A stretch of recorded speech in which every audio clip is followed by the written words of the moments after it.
जी बिस्मिल्लाहिर्रहमानिर्रहीम। अब तक की ईरान और इज़राइल की जो जंगी सूरत है, अगर उस पर बात करें तो इस वक्त एक एटमी जंग का जो है ना ख़तरा और ख़दशा पैदा हो रहा है। जब से इज़राइल ने ईरान के ऊपर हमला किया है, उसकी सालमियत को चैलेंज किया है, उससे जो है वो जंग फैलती हुई और बढ़ती हुई नज़र आ रही है। जबकि मगरबी ताकतों का, आलमी ताकतों का मकसद था इसराइल का भी, जो कि बताया जा रहा है मीडिया रिपोर्ट्स के मुताबिक, कि ईरान को जोरी जो हथियार हैं उनके हसूल से रोकना और उसे अक़वाम मुत्तहिदा के ज़ेरे निगरानी मुज़ाकरात के लिए मादा करना, उसके साथ ऐसे मामला तय करना था। वो मामलात वो इस सूरत नज़र नहीं आ रही। इस वक्त जंग की जो सूरत हाल है, जिस तरह से ईरान इसराइल को जो है वो ताकत के बलबूते पर जो है वो तबाही और जो है नुकसान पहुंचा रहा है, और इसराइल भी ईरान के ऊपर हमले कर रहा है, उससे ऐसे लग रहा है कि किसी वक्त भी एटमी जंग छिड़ सकती है। लिहाजा आलमी ताकतों को फौरी तौर पर इस सूरत हाल का जो है वो जायज़ा लेना चाहिए। ख़ुसूसन जो फ़लस्तीन के मुसलमानों के ऊपर गुज़श्ता दिनों में इसराइल ने जो जुल्म डाए थे, जो नहते फ़लस्तीन मुसलमानों पर जुल्म सितम किया था,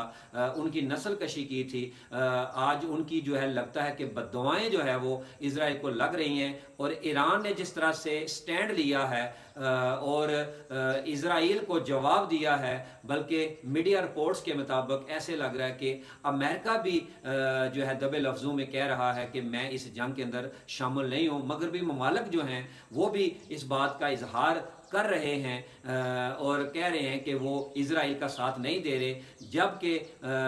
जो वीटो पावर ममालिक हैं अक़वाम मुत्तहिदा और आलमी ताकतों को इस सूरत हाल को फौरी तौर पर दुनिया को आलमी जंग से बचाने के लिए इस मसले के ऊपर गौर करना चाहिए। जिस एटमी सलाहियत से ईरान को रोकने के लिए कोशिश की जा रही थी, ये इसराइल ने जो ईरान के ऊपर हमला किया है, ताकत और फौजी कुव्वत का जो है वो मुजाहरा करके ईरान को और ईरान के हुकूमत को उसकी तब्दीली लाने के लिए जो कार्रवाइयाँ की हैं, वो इस वक्त बेसूद नज़र आ रही हैं, बल्कि उसके नतीजे में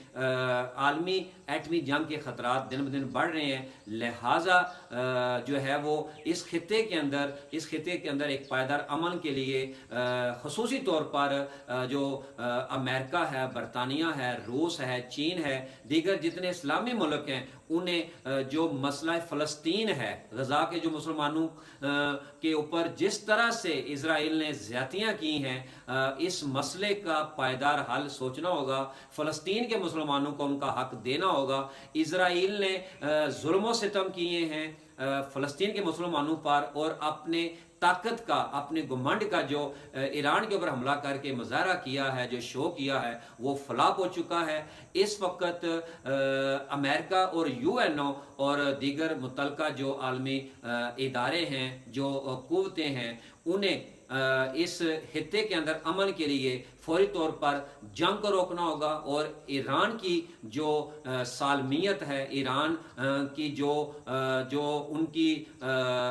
खुद मुख्तारी है, उसको कबूल करना होगा, और जो फ़लस्तीन के मुसलमान हैं उनको हक देना होगा, और तब जाके ये इस जंग से, इस मौजूदा सूरत हाल से, जो कि एटमी जंग का खदशा और ख़तरात और इशारे मिल रहे हैं, उससे दुनिया बच सकती है। फौरी तौर पर आज की तारीख के मुताबिक जिस तरह से ये जंगी सूरत हाल दिन ब दिन गंभीर हो रही है, एक दूसरे के ऊपर जो है वो हमले किए जा रहे हैं, इमलाक को तबाह किया जा रहा है, लोगों की जो है ना अवाम की अमवात हो रही हैं, इसे रोकने के लिए ख़ुसूसन जो है वो यूएनओ को और आलमी ताकतों को अपना किरदार अदा करना होगा, और फ़लस्तीन के मुसलमानों को हक देना होगा। यही इस वक्त की ज़रूरत है।